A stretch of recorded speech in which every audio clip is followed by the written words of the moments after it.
of the greatest untold stories from World War II is the story of the brave men and women known as the Monuments Men. That's why I'm honored today to introduce legislation recognizing these heroes with a Congressional Gold Medal. Texas Congresswoman Kay Granger is hoping to draw attention to a special military unit. Only a handful of survivors remain. Mark Strassmann looks at how Washington and Hollywood are working to ensure their story is not lost to history. The Nazi looting of Europe was the greatest art heist of all time. Extraordinary works, Michelangelo's, Da Vinci's, and Vermeer's, and ordinary art too, were stolen and stashed in Hitler's Germany. Nothing was too big or too sacred. It was these soldiers, the Monuments Men, who saved centuries of European culture. Robert Edsel's book chronicles their search for Nazi plunder.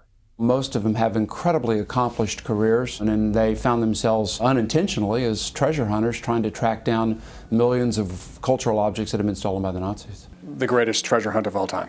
It's a staggering, staggering achievement. Time to put a team together and do our best to protect buildings, bridges, and art before the Nazis destroy everything. Monuments Men, the movie, based on Edsel's book, will be released next February. George Clooney directed and stars in the story of the soldiers who crisscrossed battlefields to track down stolen Nazi art in thousands of hiding places, like the Neuschwanstein Castle in Germany. It took them 6 weeks to empty all the stolen art. Rembrandts, Raphaels, Leonardos, and a Renoir. In Austria's Altausee salt mine, the Monuments Men recovered Michelangelo's Bruges Madonna, the Ghent altarpiece, and Vermeer's Astronomer. The man holding the globe was Hitler's favorite painting.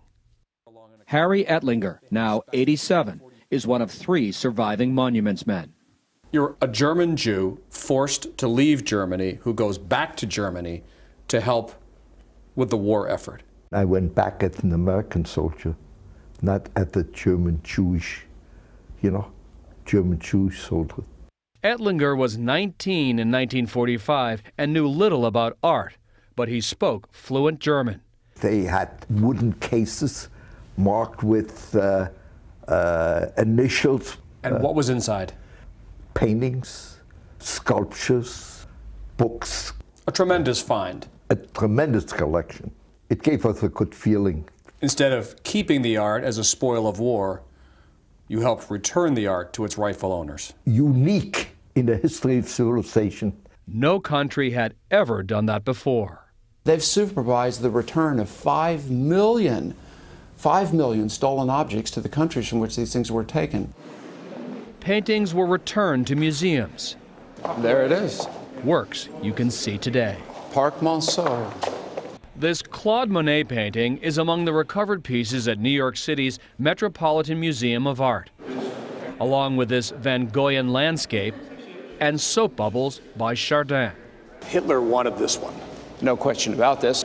He wants the best of things that he decides are the best. The Nazis not only stole from museums, but also from thousands of families. To recover the possessions, including the artwork of families just like yours, must have really connected with you. Absolutely. I ended up being able to come along and recover my grandfather's collection of 3,000 prints. Some of them are hanging in my apartment right now. This was your grandfather's? Yes. But thousands of works stolen by the Nazis have still never been found, like Raphael's Portrait of a Young Man. The treasure hunt is still on. I think the treasure hunt's really just beginning. World War II's battlefields were a landscape of loss. But for the Monuments Men, their legacy is the treasures they saved. For CBS This Morning, Mark Strassmann, New York. Amazing story. Oh, and they deserve recognition. And so unexpected. I mean, it's a story I think most people, myself included, have never heard. Now I really want to see that movie. Yeah, incredible.